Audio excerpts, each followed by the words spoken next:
Look at that. Look at that. Could y'all zoom in on that? Let me get a good picture for y'all. Now, you see that guy there? That's Dennis Leavitt. He's a stablemate of Alexander Provokin. Now, in 2013, he went up against Don King fighter in Russia. Now, the guy it was a great fight. If you ever seen that fight, man, go watch that fight. It's a great fight. Both guys put in their heart. You know, it was a good fight. Now, Dennis got cut in the first round off a jab. But he got busted up. I mean, the fight should have been stopped.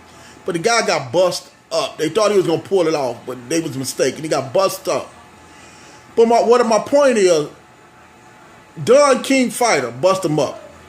And Don King had his team down there, and after he won the championship, Rusada, the Russian drug agency down there in Russia, found that the guy was dirty.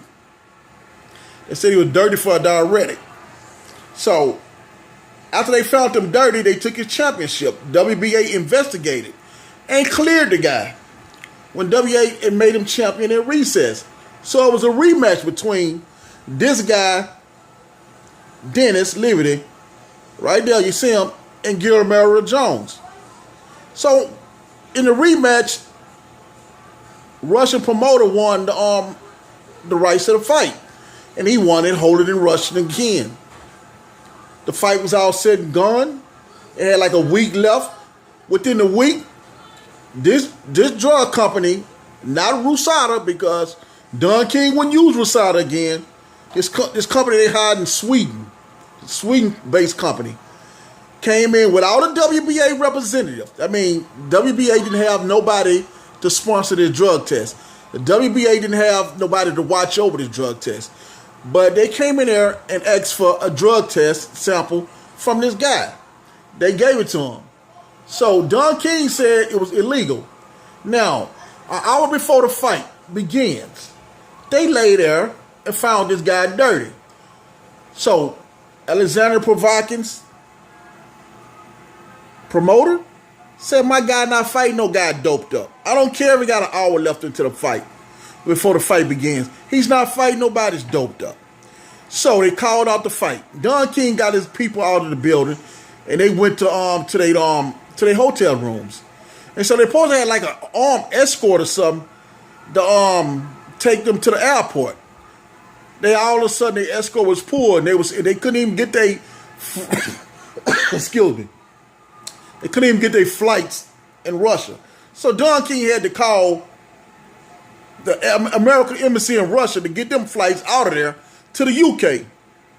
And come to find out, the guy got script. He didn't even get a chance. And Provokin manager, who had put up $300,000 for the guy to come up to Russia and fight him, and held $550 in the escrow account, lay there and turned around and sued Don King for that $300 and that $550. But not the point. He didn't sue him for the $800,000. He sued him for $2.4 million. So he wanted his money plus money that he didn't invest it into the fight without having the fight happen. A New York judge granted him 1.8. So instead of him getting $800,000, you got $1 million from Don King on top of that. So why in the hell we think Wilder don't deserve his money? He didn't do nothing wrong. He didn't fail a drug test. I don't care about these milligram levels and all that. That was avoided. That milligram level thing was avoided. It was voided out once he passed 3 tests. Now, if he passed those 3 tests, somewhere within that 2 weeks, he had that drugs in his system some kind of way.